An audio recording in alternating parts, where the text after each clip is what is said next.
Hey crafty people, it's Tasha. Welcome back to my channel. Today I'm sharing another creation with the Trinity latest release because I'm guest designing for them in the month of June, and I had so much fun with this new release that I just couldn't stop making things, especially the seashells. I picked them up and just could not put them down. So I'm sharing another creation. This time we're going to make a shaker card. I thought it'd be good as well in this video to show you the different parts that come with this set. So you've got the main foil piece, which I have used in a video already, and then you've got these other dies that come with it that you can cut apart, but I chose to keep them together for now, because I liked that the bottom one you could cut the detail areas off the shell, but they would just cut those detail areas and not cut the outline of the shell, but because I've kept that other die attached to it, that does cut the outline for me.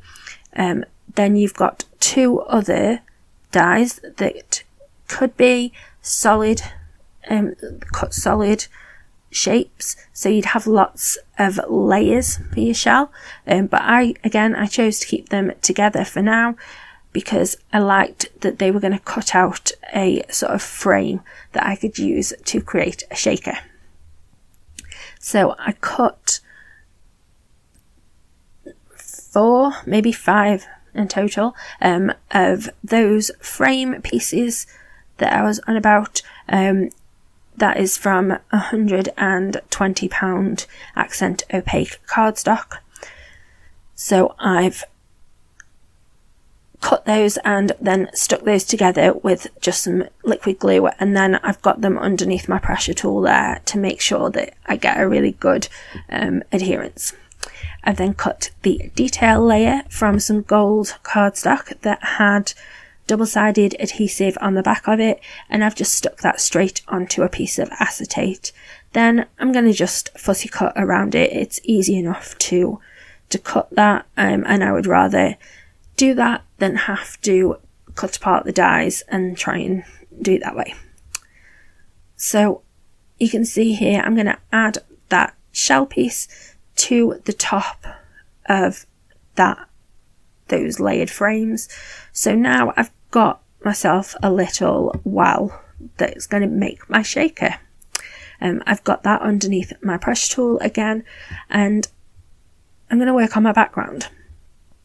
So this is a mini slimline geometric cutout die. I absolutely love it. I cut it from some tan cardstock, but I needed to sort my die cutting plates out, so it didn't fully cut. But I really like that, so I decided not to work too hard to get all those pieces out. And then I'm adding a good amount of liquid adhesive onto the back of it, and then I'm going to stick that to some navy cardstock that I have from my stash.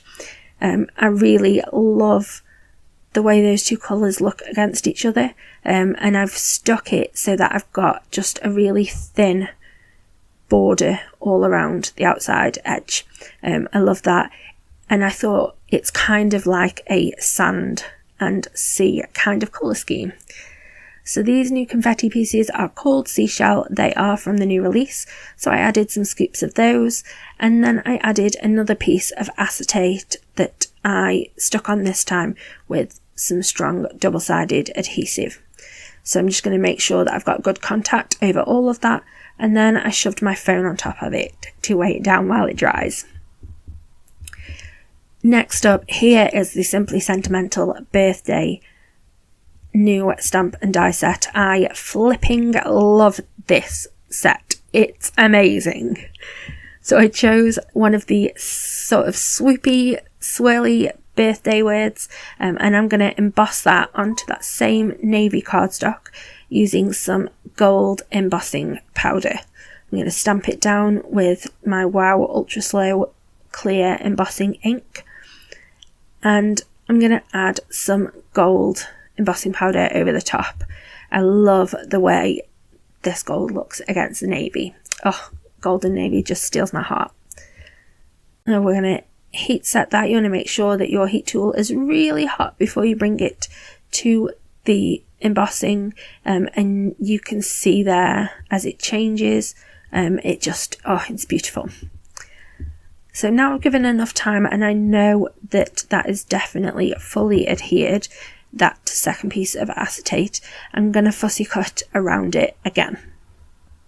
I love doing this with my shakers. It makes things so much easier.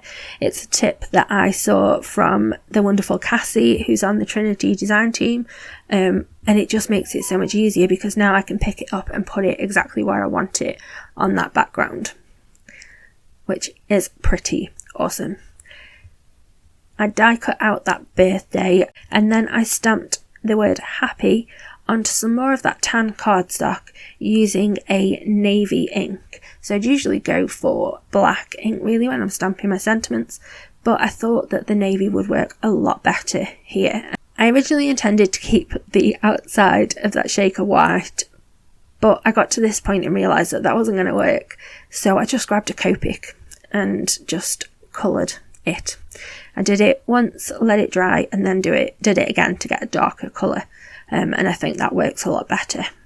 And then I've glued that to the background, and I'm just going to add my sentiment here, both parts of it, using some foam adhesive to get some extra dimension. And I've just sort of set the shaker off to the side, and I've got my sentiment next to it, and then I'm just going to embellish with some more of those seashell confetti pieces. I like to always give my shakers a really good shake, tap them about a bit to make sure the pieces aren't stuck anywhere, and it just helps them move around a bit better. So I love how this card came out.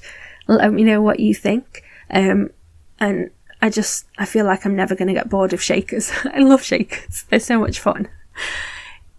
I hope that you enjoyed the video. Please hit that like button if you did. Drop me a comment if you so wish in the box below. And I'd really love it if you aren't already subscribed, if you could hit that subscribe button. And whether you are or aren't subscribed, if you hit that notification bell, you'll know every single time I post a new video. I hope that you have a lovely, happy, safe and wonderful week. Stay crafty. Bye.